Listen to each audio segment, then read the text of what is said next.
જોવા સામે જોલું પક્ષી બેઠું હોય મસ્ત માછલા વીણે છે ભાઈ. આ વખત એવો વરસાદ આવે ને એમ થાય છે કે જે કૃષ્ણ ભગવાનને જે સુંડલીમાં લઈ અને ચાલુ વરસાદે જે પાણીમાં નીકળ્યા હતા ને, જે પરિસ્થિતિ એવી હતી ને એવી પરિસ્થિતિ સર્જાઈને એવું લાગી રહ્યું છે. કારણ કે યાર વરસાદ બંધ થવાનું નામ જ નથી લેતો ને કન્ટિન્યુ ધીમો છેલ્લા 4 દિવસથી કન્ટિન્યુ ચાલુ જ છે, જે અત્યારે તમે જોવામાં. તો જેને આપણે ફાઇનલી તૈયાર થઈ ગયા છીએ. ગઈકાલે આપણે વરસાદ નહીં તો રાજકોટ જવાનું હતું, નહોતા જઈ શક્યા અને રામોદથી સીધા આવતા રહ્યા હતા, ખોડલધામ ગયા હતા. હવે આજે છે ને આપણે જવાનું છે પોરબંદર. આમ તો પ્લાનિંગ હતું આપણું જવાનું લોનાવાલા, પણ થોડુંક વિખાઈ ગયું એટલે નથી ગયા આપણે. તો હવે અત્યારે છે ને આપણે જવાનું છે પોરબંદર. આપણે થઈ ગયા છીએ અત્યારે કમળી ધોઈને તૈયાર અને કૃપા તૈયાર થઈ. તો છે ને હવે વરસાદ ધીમો ચાલુ જ છે, બંધ કાલનો છે ને જુનાગઢમાં તો વરસાદ બંધ થયો જ નથી, આમને કન્ટિન્યુ ચાલુ જ છે. પણ મેં પોરબંદર સાઈડ ફોન કર્યો તો ત્યાં કાંઈ વરસાદ છે નહીં. તો જાય ધીમે વરસાદ નડે ત્યાં સુધી આપણે ભોગવી લેવું અને મળીએ આપણે સીધા હવે રસ્તામાં. અથવા તો જો રસ્તામાં વરસાદ હશે તો આ છે ને જે આપણે કઈ નદી ઓલું ભાદર નદીનું જે પુલ આવે ને ત્યાં જો પાણી જતું હોય ને તો તમને બતાવીશ. એ જે પાણી જતું હોય ને એ એક નજારો છે ને, અદ્ભુત નજારો છે ને, બહુ ભયંકર નજારો છે કે ત્યાં પાણી છે ને બહુ વધારે પડતા ફ્લોની અંદર જતું હોય. તમે એ જે પુલ ઉપર ઊભા હોય ને તો તમને એમ થાય કે પુલ આખો પાણીની હારે જતો હોય ને એવી ફિલિંગ આવે. તો ચાલો હવે જાદુ રાહ ન જોઈએ સીધા આપણે નીકળી જાય ઘરની બહાર અને જઈએ સીધા પોરબંદર. ત્યાં અમારા ગામડે જવું છે અને જન્માષ્ટમીનો ત્યાં બહુ મસ્ત મેળો થાય, તો હું તમને મેળો પણ બતાવીશ. તો ચાલો અત્યારે હવે આપણે જઈએ સીધા પોરબંદર અને પછી ત્યાંથી કંઈ જો બીજે ક્યાંય જવાનું પ્લાનિંગ થાય તો કહું. ચાલો બાય ટાટા, મળીએ સીધા પોરબંદર. તો આપણે છે ને ફાઇનલી પહોંચી ગયા છીએ ભાદર ઉપર. ના જોવો ભાદરનું જે પાણી જાય છે અત્યારે એટલું બધું હે માછલી તો હોય ને, આ ભાદરનું હોય ને એટલું બધું પાણી અત્યારે નથી. પણ આની પહેલાં જે મેં એક નજારો જોયેલો છે ને એ નજારો તો બહુ અદ્ભુત હતો. અને આ જોવો ભાદર નદી છે, ભાદર તારા વહેતા પાણી, એમ કાંઈ ઘટે નહીં એવો નજારો. અને જુનાગઢથી અહીંયા સુધી વરસાદ એમને ચાલુ જ હતો. અહીંયાથી થોડોક વરસાદ ઓછો થયો, જોઈ શકો છો કે આ નીચે હજી પાણી જાય છે ને ફૂલ પાણી જાય જ છે. પણ તો પાણી ડિવાઈડ થઈ ગયા એટલે વાંધો નથી આવતો. પણ આ હે ને અદ્ભુત નજારો છે, અદ્ભુત.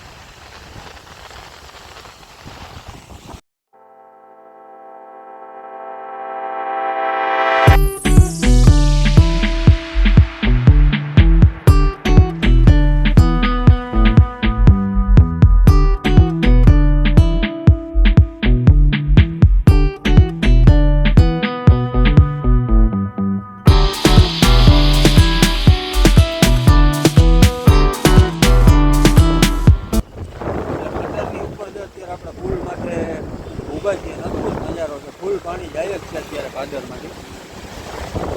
જોવા સામે જોલું પક્ષી બેઠું હોય મસ્ત માછલા વીણે છે, માછલા વીણે છે પક્ષી. અને એકદમ ચોખ્ખું પાણી છે. આ બધું પાણી છે ને દરિયામાં મળી જાય છે. કૃપા ઊભી લુપ્ત ઉઠાવે છે, મજા ઉઠાવે. શું કે કૃપા પડવું નથી ને એમાં નાવા.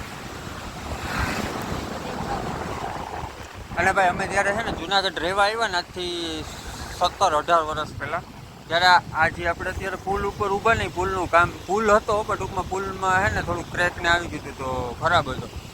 તો એ છે ને જો વાંચું ઓલી બાજુથી આમ છે ને ડાયવર્ઝન માર્યું હતું. તો આપણે છે ને જો ઓલો નીચે જો ઓલો રસ્તો રહ્યો સામે, આ રસ્તો ત્યાંથી આપણે છે ને ગાડી આપણી આખું ઘરનો માલ સામાન ભરેલી કંઈ દાઈટી હતી. હમણાં ફીણા આવી ગયા હતા એટલે આ નજારો છે જોરદાર નજારો છે, અદ્ભુત મજા આવી જાય.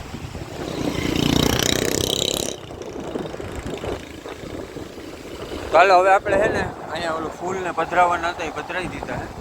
હવે આપણે જઈએ સીધા આ બાજુ પોરબંદર. કારણ કે હવે જો રસ્તામાં વરસાદ ન નડે તો સારી વસ્તુ હોય, બાકી ફૂલ વરસાદ હતો અત્યાર સુધી તો. એટલે હવે થોડીક વાર ઊભા અહીંયા અને પછી આપણે નીકળી જાય સીધા પોરબંદર તરફ. ચાલો મળીએ આપણે સીધા.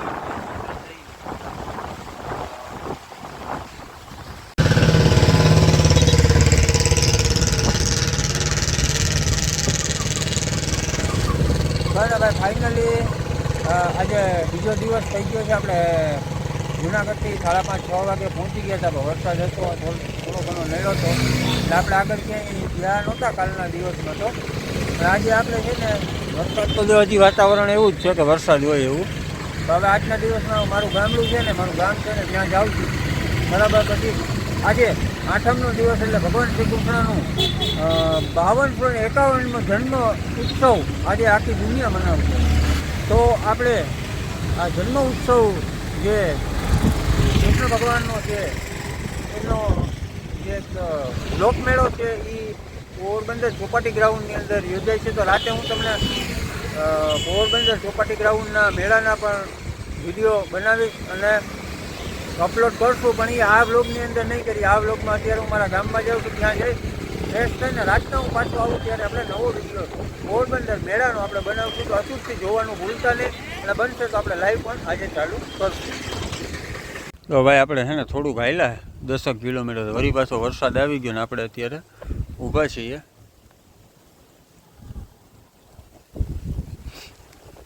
પણ હે ને ભાઈ આ વખત એવો વરસાદ આવે ને એમ થાય છે કે જે કૃષ્ણ ભગવાનને જે સુંડલીમાં લઈ અને ચાલુ વરસાદે જે પાણીમાં નીકળ્યા હતા ને, જે પરિસ્થિતિ એવી હતી ને એવી પરિસ્થિતિ સર્જાઈને એવું લાગી રહ્યું છે. કારણ કે યાર વરસાદ બંધ થવાનું નામ જ નથી લેતો ને કન્ટિન્યુ ધીમો છેલ્લા 4 દિવસથી કન્ટિન્યુ ચાલુ જ છે. જો અત્યારે તમે જોવામાં ધીમો ચાલુ જ છે. જરીક વધે ને એટલે આપણે ગાડીની બ્રેક મારી દેવી પડે. આ જો તમને અહીંયા ઝૂમ કરીને બતાવું, ત્યાં છાપરા ઉપર જો છાંટા પડે ને, જો એમ લાગે કે કંઈ નથી, પણ હે ને વરસાદ આવે છે ફૂલ. જો કેમેરામાં છાંટો પડ્યો. હવે તો હે ને ભાઈ વરસાદ બંધ થઈ જાય ને તો સારી વાત છે. આમ ફૂલ કંટાળી જાય ને એમ થાય છે કે આના કરતાં તડકો સારો, એવી હાલત છે. અને વાતાવરણ એવું પલટો મારી ગયું છે ને કે ગજબ જ, એની વાત જ પૂછો. અત્યારે આપણે ફાઇનલી છે ને આપણું જે વાછરડા, અમારા ગામની અંદર વાછરડાનું મંદિર આવેલું છે ત્યાં પહોંચી ગયા છે. ને આજે વાછરડાની જે મેન પ્રતિમા છે ને, એટલે અંદાજિત મારા જ્યાં સુધી ખબર છે ત્યાં સુધી મને એવી ખબર છે કે 350 વર્ષ પહેલાંની જે એક કથા હતી કે અમારા ગામના પાદરની અંદર ચારણી માતાજી છે, એ પછી આ મંદિરની સ્થાપના થઈ હતી, એવી બધી કથા હતી. આ મંદિર એ બહુ પૌરાણિક છે અને બહુ ઘણા વર્ષોથી મંદિર અહીંયા સ્થિત છે વાછરડાનું. અને આ જે છે એ અહીંયાના મેન ભુવા હતા પહેલાં, જે હાડા હતા. અને આ જે છે એ પ્રતિમા જે ઘોડો વાછરડાનો છે. આ બીજા ઘણા બધા વાછરડા અને ગાયોના પ્રતિમાઓ જે અહીંયા રાખવામાં આવેલી છે. અને અખંડ લગભગ 20 વર્ષ, 17 થી 20 વર્ષ અંદાજે મને ખબર છે ત્યાં સુધી કે આ દીવો અખંડ એમને ચાલુ છે અહીંયા મંદિરની અંદર. તો આ કંઈક વાછરડાનું મંદિર છે. અને વાછરડાના મંદિરની બાજુમાં છે અહીંયા માતાજીનું સાનિધ્ય.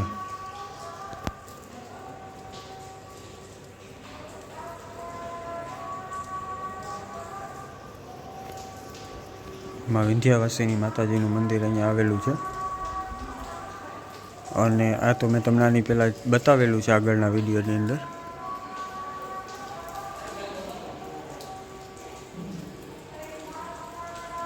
મંદિરથી જો આ બાજુ જાવ એટલે અમારા ગામનો ચોક જો સામે દેખાય ને, એ અમારા ગામનો ચોક છે અહીંયા.